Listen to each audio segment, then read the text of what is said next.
Hey, so today I'm going to be showing you guys probably the easiest lace installation I've ever done on my channel. It's truly beginner friendly, super easy, super quick, nothing complicated at all. And the unit I'm using is from RPGSHOW.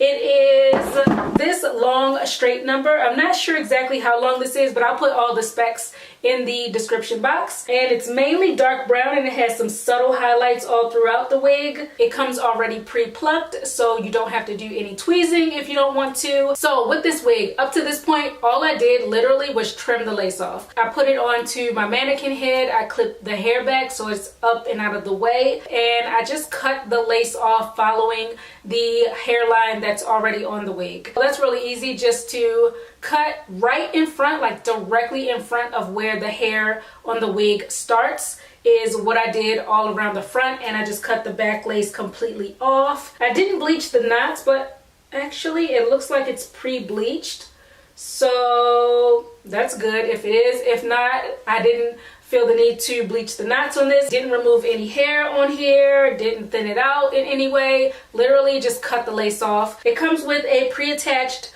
adjustable elastic band, and it has 3 combs inside, 2 on each side and 1 comb in the back. It also has the adjustable strap here. So I got my cornrows, my hair is flat, and I pinned it up in the back. Gonna take a stocking cap and put that on.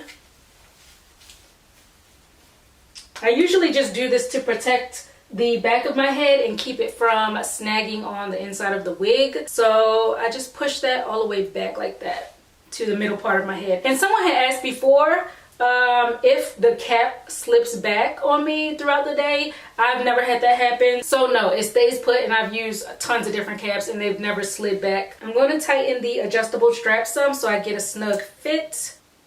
Now I'm going to go ahead and position the wig on my head.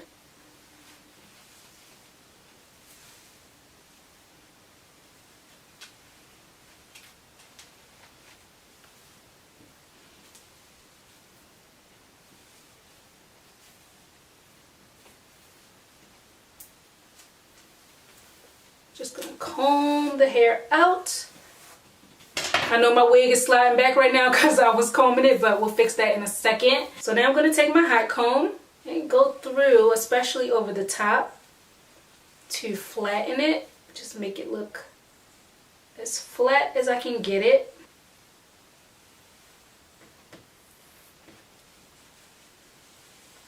One telltale sign of a wig is when your hair, the wig hair is sitting up on top of your head. It looks like you're wearing a hat. You want it to be flat at the top. Now I'm taking my flat iron and straightening the rest, just giving it a quick pass all over so it's super sleek.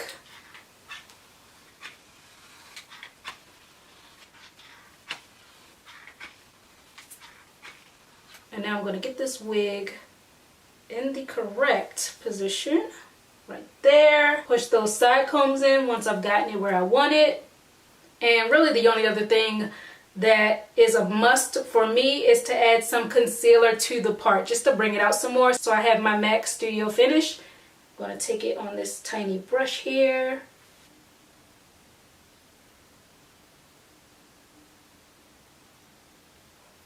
Blend that out with my finger. And that, my dears, is it. 1, 2, 3, easy as pie, straight out of the box. And this is with no adhesive, no gel, nothing like that. Let me move closer in so you can see the scalp. And by the way, just to put it out there, wearing wigs glueless like this, it works if you're wearing a style that is down and is covering the sides. But if you want to be able to push it back, if you are in a place that might have some wind, you might want to do a little bit more, because it can definitely fly up. So if you want to add something like this, some got to be glue around here to get this super flush and keep it from lifting, you can do that. Just apply a little glue, tie down the wig for maybe 10-15 minutes, and you should be good. So you could absolutely stop here if you want. If you are the type of person that you don't like any type of flare on your edges, if you don't like any swoops, if you don't like the baby hair look, you can stop right here and be good. But I do. I like that look. I just think it helps to frame the face and brings a little more pizzazz to the hair. So what I'm gonna do is brush down some of the edges on the wig to frame my face. And of course I'm wearing this glueless, so it, you know, it will tend to lift on the sides if you pull it back. But what I'm gonna do is take some of the edges on the wig, just a small little sliver, not even that much. I'm gonna take some of that back. And my hairline is lower than the hairline that was on this particular wig. So my edges are right there, which is not a problem actually. If you just look at it like this, it kind of blends in with the wig. I'm gonna cut this. And using this edge control, I will link it below. I'm gonna put some on this edge brush and just bring that down. And it helps to keep the lace down on the side as well. Gonna take some hair from right in the front. Again, a tiny, tiny sliver.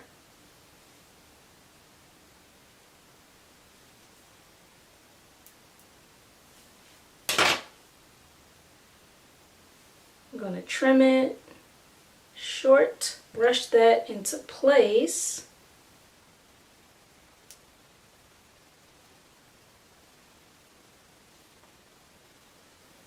With my edge control and my edge brush.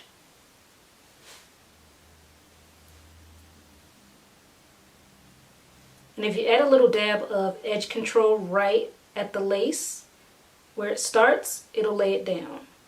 And then lastly, a little piece on this side.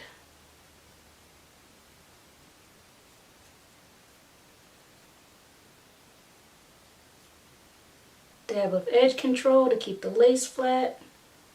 And I'm going to put some on the ear tabs as well. Just to help keep that laying down. And now since I've been manipulating it so much, I'm just re-straightening it, making it look smooth again. So this is it guys, my easy, truly beginner friendly lace wig install. This hair is really full, it's light, it's bouncy. This is how long the hair is.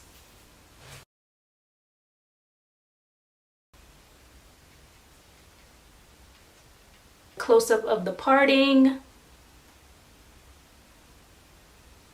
Of course, if you want to, you can use adhesive and tack all of it down. I usually use Got To Be Glue, but if I want to throw on a quick style with not a lot of steps and you know all that fuss, this is a really good go-to. So yeah, that's it. Hope you guys enjoyed. I will put all the information on this RPG show unit down below in the description box. Thanks so much for watching guys, and I'll catch up with you soon on my next video.